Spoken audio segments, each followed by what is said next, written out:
যখন একটা মেয়ে তার বাবা বাড়ি ছেড়ে তার স্বামীর হাত ধরে যখন সে আসে তার শ্বশুর বাড়িতে, সে কিন্তু তার স্বামীর উপর ভরসা করে আসে।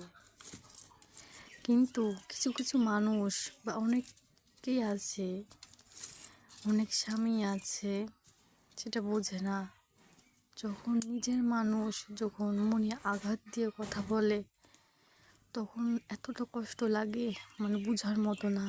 তখন মনে হয় যে হায় রে, বড় হয়েছি বাবা মার কাছে, কোনো দিন বাবা মা একটা জোরে কথা পর্যন্ত বলেনি, আর এখন হাজার কষ্ট, হাজার বেদনা হলেও নিজের মানুষ যখন, নিজের স্বামী যখন অকট্ট কথা বলে তখন খুবই কষ্ট লাগে।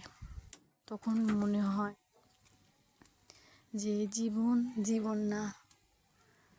যে তাই আমি বলি যে মানুষ যার যার সংসার, তার তার স্বামী তারা বুঝে।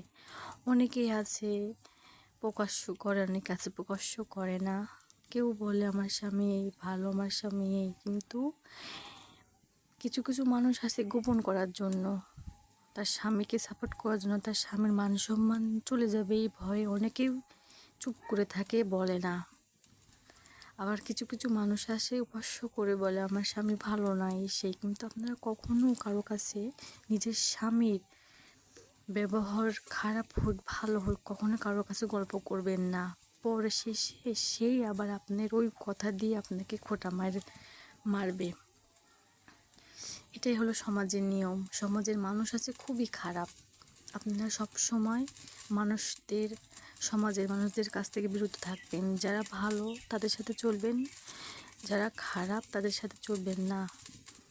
আমার ক্ষেত্রে বেশি মানুষের সাথে না মেশাটাই ভালো, কারণ কথায় কথায় আছে না, সঙ্গ দোষে লোহা ভাসে।